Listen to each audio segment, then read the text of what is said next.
For sure. Sure. So, Your Honor, well, it is becoming very rare to find a case that predates that. It is my understanding and belief that at that point, Your Honor, prior to during this period of time, and I had researched it at the time that we filed, that Mr. Ivy was eligible for a direct appeal to the circuit court. And at that time, Your Honor, it is the same standard that the Secretary of State would use, and that is that he has to rebut the presumption that he is a habitual offender of the drunk driving laws. And I believe that pre-92, the court could have done it based on hardship. But in the 97, I think that the statute was that it requires a rebuttal of the presumption. And that would require him to provide testimony that he's had at least 1 year of abstinence under the current presumptions, but I did not look at what that rebuttal was in 97. Your Honor, I started practicing law in 1996. And so I had done some of these cases in 96, 97, 98, 99, and they've become less and less frequent. Mr. Ivy's in a unique situation. He did serve a period of incarceration until 2003. And that was in a non-drinking related matter. It was on a drug charge. It was a drug charge, Your Honor. And so while he has quit drinking in 1997, he quit drinking or quit his substance use, went to prison and served a period of time, and has been working in the community as a kind of an unregistered peer recovery coach. Mr. Ivy is currently on disability. But effectively, the question the court answered, I believe that the court does have jurisdiction. On the form that the Secretary of State and the scale form, it clearly indicates the differentiation as to when you're not eligible to enter things. Ms. Goodrich, do you have his lien work? I know you were going to rerun it. Yes. So what do you have for conviction dates? I don't believe that the operating while intoxicated actually shows up Yes. anymore. So that's one of the challenges, Your Honor, is when we tried to run his driving record, because he has been 10 years without a conviction, all the record is gone of these even convictions. They don't even exist on his driving record. Does anybody have a certified driving record, Mr. Goodrich? I do. Is that something you Well, want? Yeah, it was run by the sheriff's department. Any objection to No objection. receiving the driving record?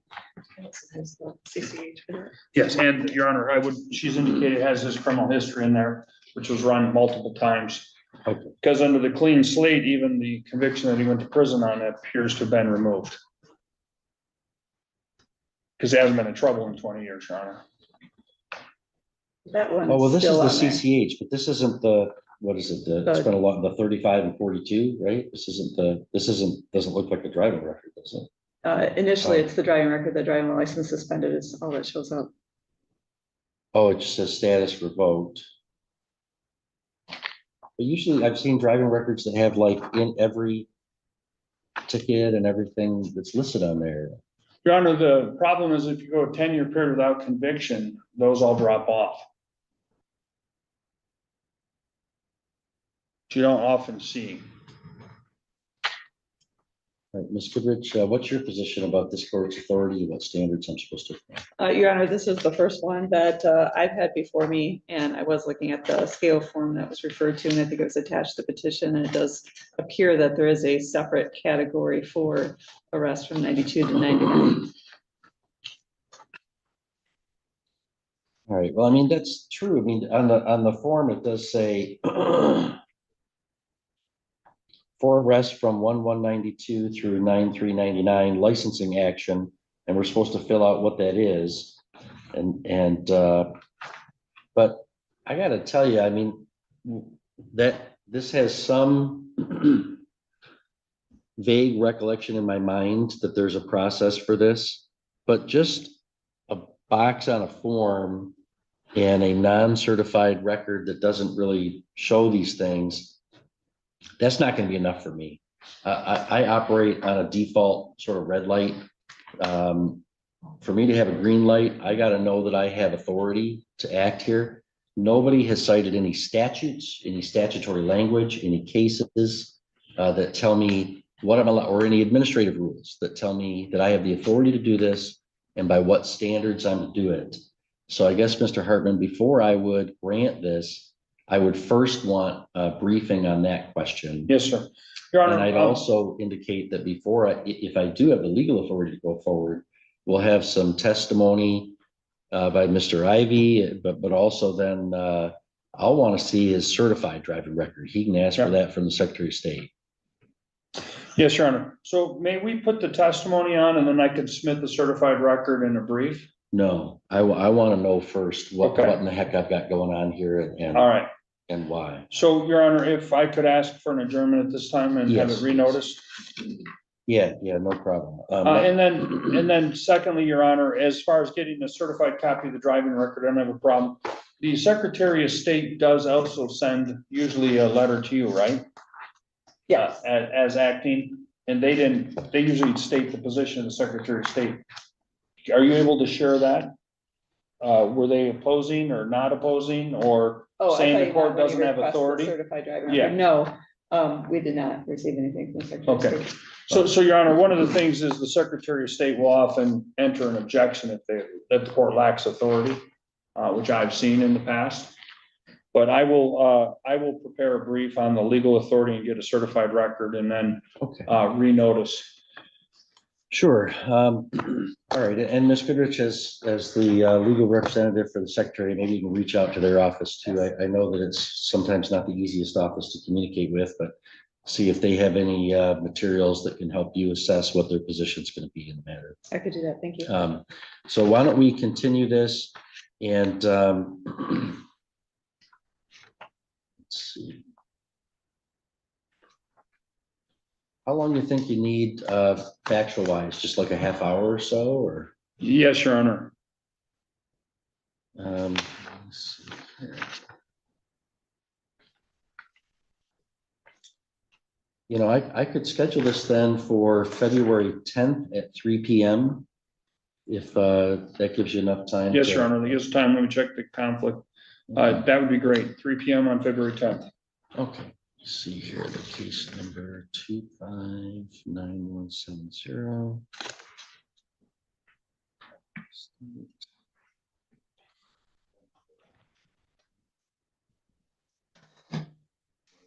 February 10th. All right, so we'll schedule this for February 10 at 3 p.m. And I will require counsel to file briefs prior to that date on what's my legal authority to grant relief, the scope of that relief, and the standards by which I'm to assess whether to grant the relief. All right, anything further from the petitioner, Mr. Hartman? And just to be clear, you also need the certified Oh, driving. yes, I'll also want the certified driver record, but you don't need to file that before the hearing, just at the hearing, that can be an exhibit. Thank you, Your Honor. Anything further for the respondent? No. Okay, we'll see you then, sir. Still sitting in the cabin where you told me to. Huh? You don't remember me from 2022? I do not. When we fought that case with the sheriff of the knife. I don't recall that at all. Okay. Told me don't drive for 2 years. Oh, You okay. help me. Okay. So let's keep fighting. All right. Thank you, sir. Have a good day. Your Honor, apologize for the delay. I was, No, that's no, I don't, Weather. roads are bad out there. No Yes, sir. worries. You Thank you. communicated with us. That's fine. thanks.